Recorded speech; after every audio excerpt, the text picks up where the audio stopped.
السلام علیکم ورحمۃ اللہ وبرکاتہ۔ رب اشرح لی صدری ویسر لی امری واحلل عقدۃ من لسانی یفقہوا قولی۔ سورۃ توبہ کا تعارف۔ اعوذ باللہ من الشیطان الرجیم، بسم اللہ الرحمن الرحیم۔ تعارف۔ یہ بھی مدنی صورت ہے اور حضور نبی کریم صلی اللہ علیہ وآلہ وسلم اللہم صلی علی محمد کی حیات طیبہ کے آخری دور میں نازل ہوئی ہے۔ اپنے مضامین کے اعتبار سے یہ پچھلی صورت یعنی صورت انفال کا تکملہ ہے۔ غالباً اسی لیے عام صورتوں کے برخلاف اس صورت کے شروع میں بسم اللہ الرحمن الرحیم نہ نازل ہوئی نہ لکھی گئی، اور اس کی تلاوت کا بھی قاعدہ یہ ہے کہ جو شخص پیچھے سورہ انفال سے تلاوت کرتا چلا آ رہا ہو اسے یہاں بسم اللہ نہیں پڑھنی چاہیے۔ البتہ اگر کوئی شخص اسی صورت سے تلاوت شروع کر رہا ہو تو اس کو بسم اللہ پڑھنی چاہیے، اور بعض لوگوں نے اس صورت کے شروع میں بسم اللہ کے بجائے کچھ اور جملے پڑھنے کے لیے بنا رکھے ہیں، وہ بے بنیاد ہیں۔ اوپر جو طریقہ لکھا گیا ہے وہی سلف صالحین کا طریقہ رہا ہے۔ یہ صورت فتح مکہ کے بعد نازل ہوئی تھی۔ عرب کے بہت سے قبائل اس انتظار میں تھے کہ حضرت صلی اللہ علیہ وآلہ وسلم اللہم صلی علی محمد کے ساتھ کفار قریش کی جنگ کا انجام کیا ہوتا ہے۔ جب قریش نے حدیبیہ والا معاہدہ توڑ دیا تو حضرت صلی اللہ علیہ وآلہ وسلم اللہم صلی علی محمد نے مکہ مکرمہ پر حملہ کیا اور کسی خاص خون ریزی کے بغیر اسے فتح کر لیا۔ اس موقع پر کفار کی کمر ٹوٹ چکی تھی، البتہ آخری تدبیر کے طور پر قبیلہ حوازن نے ایک بڑا لشکر مسلمانوں سے مقابلے کے لیے جمع کیا، جس سے حنین کی وادی میں آخری بڑی جنگ ہوئی، اور شروع میں معمولی ہزیمت کے بعد مسلمانوں کو اس میں بھی فتح ہوئی۔ اس جنگ کے بعض واقعات بھی اس صورت میں بیان ہوئے ہیں۔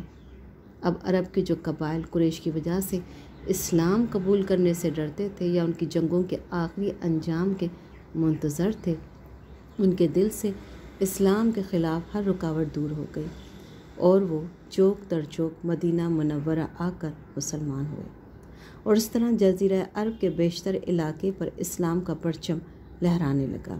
اس موقع پر اللہ تعالیٰ کی طرف سے جزیرہ عرب کو اسلام اور مسلمانوں کا بنیادی مرکز قرار دے دیا گیا۔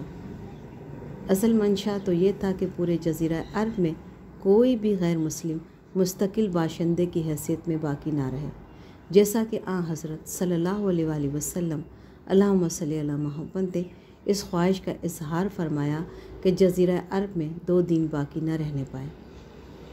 لیکن اس مقصد کو حاصل کرنے کے لیے تدریج کا طریقہ اختیار فرمایا گیا۔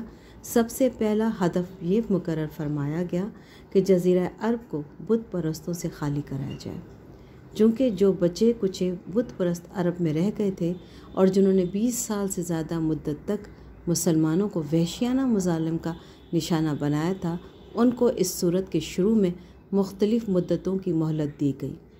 اس میں اگر وہ اسلام قبول نہ کرے تو انہیں جزیرہ عرب چھوڑنے ورنہ جنگ کا سامنا کرنے کے احکام دیے گئے ہیں، اور مسجد حرام کو بت پرستی کی ہر نشانی سے پاک کرنے کا اعلان کیا گیا ہے۔ اس ہدف کے پورا ہونے کے بعد جزیرہ عرب کی مکمل صفائی کا دوسرا مرحلہ یہود و نصارہ کو وہاں سے نکالنے کا تھا۔ حضرت صلی اللہ علیہ وآلہ وسلم اللہم صلی علی محمد کی حیات طیبہ میں یہ مرحلہ مکمل نہیں ہو سکا تھا، لیکن آپ نے اس کی وصیت فرما دی تھی، جیسا کہ آیت نمبر 29 کے تحت اس کی وضاحت آنے والی ہے۔ اس سے پہلے روم کے بادشاہ نے مسلمانوں کی بڑھتی ہوئی طاقت کو دیکھ کر ان پر حملہ کرنے کے لیے ایک بڑی فوج جمع کی۔ حضرت صلی اللہ علیہ وآلہ وسلم اللہم صلی علی محمد پیش قدمی کر کے اس کے مقابلے کے لیے تبوک تشریف لے گئے۔ اس صورت کا بہت بڑا حصہ اس مہم کے مختلف پہلوؤں پر روشنی ڈالتا ہے۔ منافقین کی ندانہ کاروائیاں مسلسل جاری تھیں۔ اس صورت میں اس کی بدعنوانیوں کو بھی تشت اسبام کیا گیا ہے۔ اس صورت کو سورہ توبہ بھی کہا جاتا ہے اور سورہ برات بھی۔ برات اس لیے کہ اس کے شروع میں مشرکین سے برات اور دستبرداری کا اعلان کیا گیا ہے، اور توبہ اس لیے کہ اس میں بعض ان صحابہ کرام کی توبہ قبول ہونے کا ذکر ہے جنہوں نے تبوک کی مہم میں حصہ نہیں لیا تھا اور بعد میں اپنی اس غلطی پر توبہ کی تھی۔ یہ تعارف تھا سورہ توبہ کا۔ سبحان ربک رب العزت عما یصفون وسلام علی المرسلین والحمد للہ رب العالمین۔ جزاک اللہ خیر۔